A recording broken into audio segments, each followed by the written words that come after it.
In today's society in Canada, one woman is killed by their intimate partner every 6 days.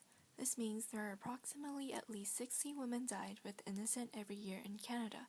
That does not include women who are being abused, because they're not dead, but hurt. Do you know?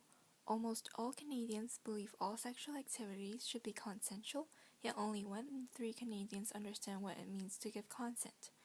1 in 5 Canadians between the ages of 18 to 34 believe if a woman sends an explicit photo through email or text, this always means she is giving consent to a sexual activity. 1 in 10 Canadians believe consent to a sexual activity is not needed between long-term partners and spouses. Violence against women is rooted in unequal power relationships between men and women in society, so this not only applies to women, but men as well. An event that happened that turned out to be our National Day of Remembrance. Do you know what day is it? Where you get to pin a white ribbon on your chest. On December 6, 1989, 14 young women were murdered on that day in Montreal. You must be wondering, well, there are people who get murdered every day. Why are people taking this so seriously?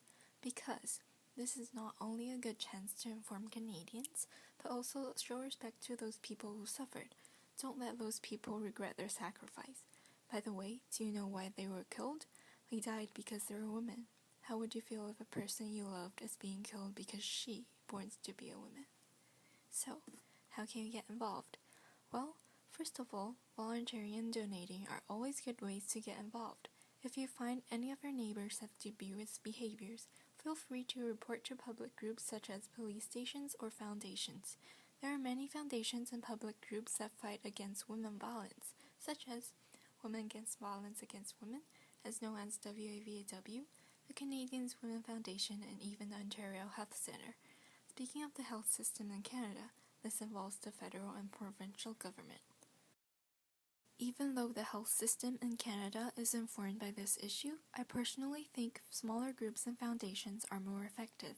Because we all know the government have a lot to do and worry every day, bringing effective changes may take long periods of time.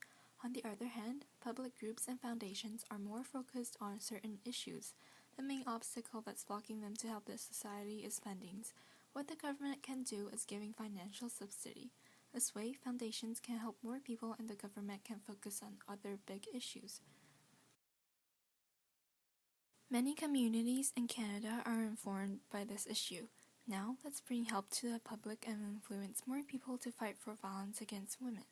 By the end of this video, I hope that you have gained more knowledge on women violence. Thank you for listening.